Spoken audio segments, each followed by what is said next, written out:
So, another thing I want to talk about is going to be actually an issue with Watchmen. I'm getting a little bit. I don't want to say perturbed, but I'm curious to know what in the hell is going on with Watchmen season two. Now, if you've been following the show and you are one of the people who like the show, you probably want there to be a second season. I want there to be a second season. I thought the show was fantastic, but we've known from the get go that Damon Lindelof wanted to tell 9 episodes. He wanted to do a 9-part story, and that was it. That's the story he wanted to tell. HBO was down with it. I don't think they were expecting it to be as popular as it was, and it was. Don't let any naysayer out there tell you any differently. Don't let anyone who runs another YouTube channel where they're trying to hate on every single thing that potentially has diversity in it, letting you know that it has anything less to do than being stellar. It was, no, it was popular. It had 1.6 million people watching it, their Nielsen ratings, but then they had over 7 million coming in through VOD. And just as a quick side note to that, there's the last time I brought this up, somebody had said, well, I want to see like a third party. You can't get a third party. You know, I understand that you may not want to trust HBO. I get that. Fine, whatever. But there's literally no other data. And HBO is not going to risk at all lying to their shareholders about how many people have tuned in to watch Watchmen over the span of the week through VOD. We're no longer living in the age where Nielsen ratings mean a goddamn, not at all. And the Watchmen was one of the ones that was able to pick up a lot more viewers during the week, which is why we keep hearing about it, because I think HBO very much is trying to use public pressure to bring Damon Lindelof back. This article popped up today on the Deadline. Well, actually, it popped up yesterday. It says here, even though HBO would love a second season of Watchmen, creator Damon Lindelof told us tonight that he's not currently cooking up a continuation up.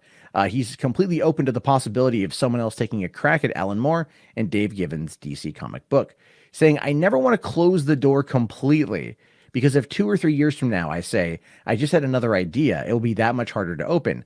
But I would say it's barely ajar. I think that there are no current plans to make any more Watchmen. If the idea comes, I would be enthusiastic about it. The idea may not come from me. I would be super excited about it coming from somebody else. So my position hasn't changed. And this is what he'll be getting asked probably until the end of time. Fans liked it. People liked it. They want to see more. Now, I do think that to an extent, Lindelof is I think he's waiting to see what the fan reaction is, if they want more, and whether or not he can use it to kind of negotiate with HBO about potentially a bigger paycheck. Now, according to Casey Bloys, he does say here, this is from back in January, says it really is up to Damon at this point. He is thinking about what he wants to do. Truly, I don't know at this point whether it is a returning drama series or a limited series.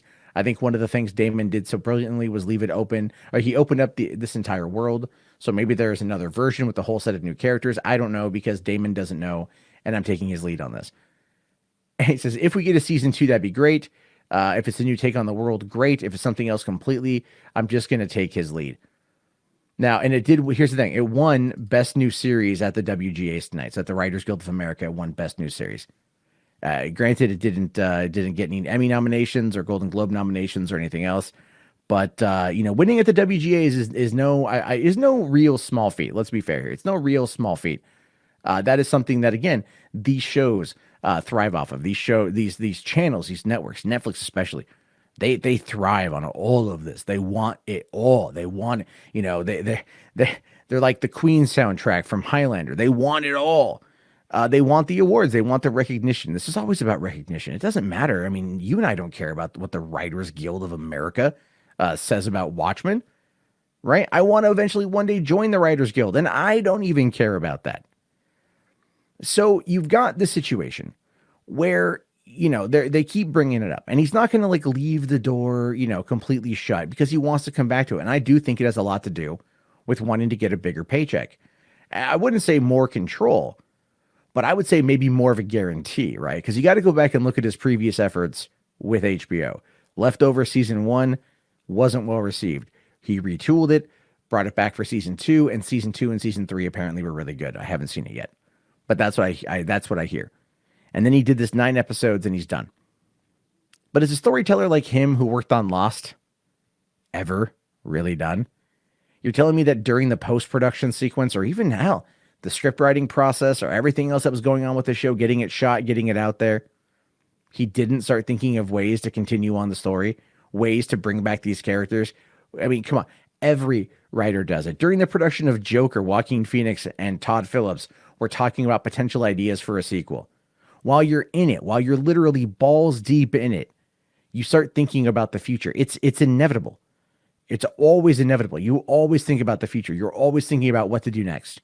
And when you're in that kind of creative bubble, when you're in that kind of creative world and that environment, that's exactly what you're going to be doing. So I think that this has more to do with him wanting to negotiate with HBO for a bigger paycheck. And at this point, with the HBO Max coming down the pipeline, with AT&T getting ready to work with HBO to greenlight a hell of a lot of shows that are going to go to that streaming service, it seems that it would make a lot of sense to push something for HBO Max, or to open up a broader deal, a broader first look deal, right? Like, oh, you want more Watchmen? People really liked it. You can make a lot of money off of it. Well, I want to have, a production deal. I want to have this kind of deal. And then they're going to probably work on that one. This to me just kind of reeks like, old school Hollywood politics and how they negotiate via the press. That's what it feels like. Of course, it comes across as amicable. Of course, it comes across as they both love each other and they both thought they did a great job. And of course, they want to work together again in the future, but nothing's concrete. A storyteller likes to tell stories, like an actor likes to act. So yeah, no, there's definitely more that Damon Lindelof wants to say on that one. And I think he's itching at the bits to get back to it, but he just wants to make sure that there's a lot more money at play, probably than not. And that's, of course, perfectly fine. So